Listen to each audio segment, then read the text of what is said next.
4 जुलाई संयुक्त राज्य अमेरिका का स्वतंत्रता दिवस है, जिसे अमेरिका में 4th ऑफ जुलाई या इंडिपेंडेंस डे के रूप में भी जाना जाता है। यह दिवस 1776 में ग्रेट ब्रिटेन से स्वतंत्रता की घोषणा की स्मृति में मनाया जाता है। इस दिन को पूरे अमेरिका में बड़े धूमधाम से मनाया जाता है।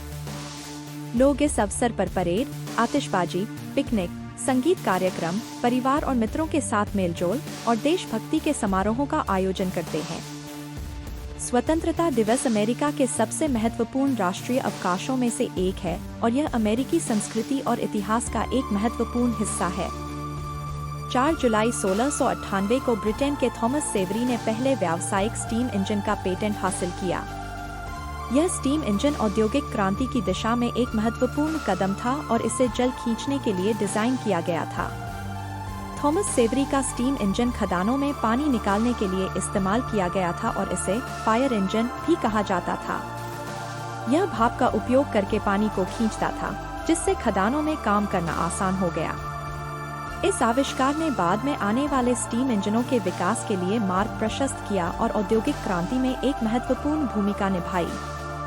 4 जुलाई 1789 को ईस्ट इंडिया कंपनी ने पेशवा और निजाम के साथ टीपू सुल्तान के खिलाफ संधि की। यह संधि टीपू सुल्तान की बढ़ती शक्ति और प्रभाव को नियंत्रित करने के उद्देश्य से की गई थी। टीपू सुल्तान, मैसूर राज्य के शासक, ने अपनी सैन्य और राजनीतिक शक्ति से ब्रिटिश ईस्ट इंडिया कंपनी के लिए एक गंभीर चुनौती प्रस्तुत की थी। इस संधि का मुख्य उद्देश्य टीपू सुल्तान की शक्ति को कम करना और उसे पराजित करना था। संधि के अनुसार पेशवा और निजाम, जो मराठा और हैदराबाद के शासक थे, ने ईस्ट इंडिया कंपनी के साथ मिलकर टीपू सुल्तान के खिलाफ सैन्य कार्रवाई करने का निर्णय लिया।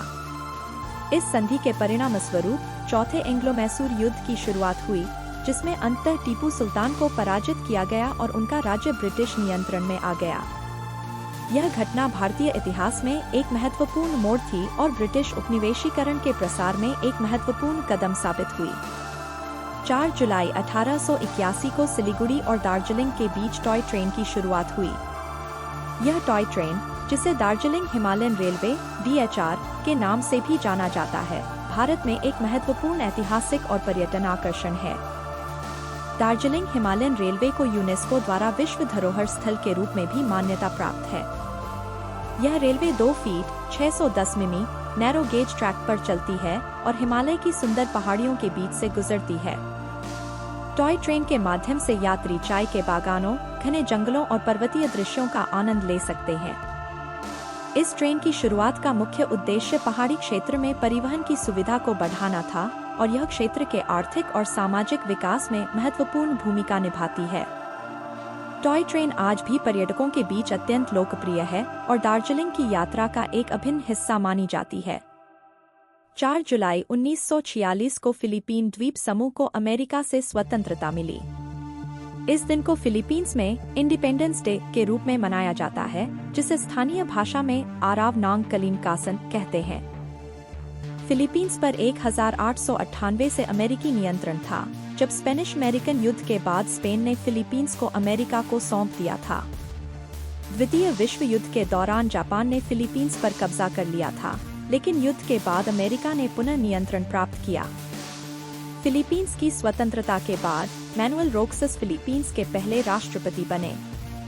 स्वतंत्रता दिवस फिलीपींस के इतिहास में एक महत्वपूर्ण मील का पत्थर है और इसे देशभक्ति और राष्ट्रीय गर्व के साथ मनाया जाता है। इस दिन विभिन्न कार्यक्रमों, परेड और सांस्कृतिक गतिविधियों का आयोजन होता है। 4 जुलाई 1947 को ब्रिटिश पार्लियामेंट के सामने भारतीय स्वतंत्रता बिल का प्रस्ताव रखा गया था। इस बिल के तहत भारत और पाकिस्तान के बीच विभाजन की योजना बनाई गई थी। भारतीय स्वतंत्रता अधिनियम 1947 को ब्रिटिश प्रधानमंत्री क्लीमेंट एटली की सरकार ने प्रस्तुत किया था और इसके मुख्य प्रावधानों में भारत को 2 स्वतंत्र डोमिनियन, भारत और पाकिस्तान, में विभाजित करना शामिल था। इस बिल के परिणामस्वरूप 15 अगस्त 1947 को भारत और पाकिस्तान को स्वतंत्रता प्राप्त हुई। विभाजन के परिणामस्वरूप व्यापक जनसंख्या परिवर्तन हुए, जिसमें लाखों लोग विस्थापित हुए और हिंदू, मुस्लिम और सिख समुदायों के बीच हिंसा और संघर्ष हुआ। यह विभाजन भारतीय उपमहाद्वीप के इतिहास में एक महत्वपूर्ण और जटिल घटना थी, जिसने दोनों देशों के राजनीतिक, सामाजिक और सांस्कृतिक परिदृश्य को गहराई से प्रभावित किया। 4 जुलाई 1999 को लिएंडर पेस और महेश भूपति ने विंबलडन में पुरुष युगल का खिताब जीता। यह भारतीय टेनिस के इतिहास में एक महत्वपूर्ण उपलब्धि थी, क्योंकि यह पहली बार था जब किसी भारतीय जोड़ी ने विंबलडन में पुरुष युगल का खिताब जीता। लिएंडर पेस और महेश भूपति की जोड़ी को इंडियन एक्सप्रेस के नाम से भी जाना जाता है और वे टेनिस के युगल खेल में विश्व स्तर पर प्रसिद्ध हुए। 1999 में उन्होंने न केवल विंबलडन का खिताब जीता, बल्कि उस वर्ष के फ्रेंच ओपन का युगल खिताब भी अपने नाम किया, जिससे वे एक ही वर्ष में 2 ग्रैंड स्लैम युगल खिताब जीतने वाली पहली भारतीय जोड़ी बन गए।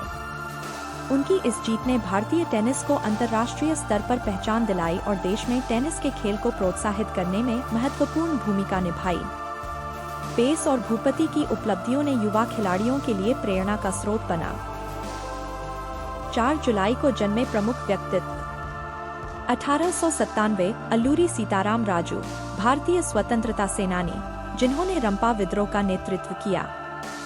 1898 गुलजारीलाल नंदा, भारत के भूतपूर्व कार्यकारी प्रधानमंत्री, जिन्होंने 2 बार कार्यकारी प्रधानमंत्री का पद संभाला। 1916 नसीम बानो, हिंदी चलचित्र अभिनेत्री, जिन्हें ब्यूटी क्वीन के नाम से जाना जाता था। 1943 विमलेश कांति वर्मा, भाषा विज्ञान, कोश निर्माण, पाठालोचन, अनुवाद और सांस्कृतिक अध्ययन के क्षेत्र में विशिष्ट योगदान देने वाले भारतीय। 1945 सुशील कुमार, हिंदी फिल्मों के अभिनेता। 1956 लक्ष्मीकांत यशवंत पार्सेकर, गोवा के एक राजनेता। 1962 पाम श्राइबर, टेनिस खिलाड़ी। निधन 1760 मीर जाफर के बेटे मिरान, गंडक नदी के किनारे बिजली गिरने से मृत्यु। 1902 स्वामी विवेकानंद, भारतीय आध्यात्मिक मनीषी एवं साहित्य, दर्शन और इतिहास के प्रकांड विद्वान। 1904 थियोडोर हर्टज़ल, अंतर्राष्ट्रीय जायोनिज्म के संस्थापक। 1963 पिंगली वेंकैया, भारत के राष्ट्रीय ध्वज तिरंगा के अभिकल्पक। 1982 भरत व्यास, हिंदी चलचित्र गीतकार। 2006 गरहार्ड फिशर, भारत में जर्मनी के राजदूत और गांधी शांति पुरस्कार विजेता।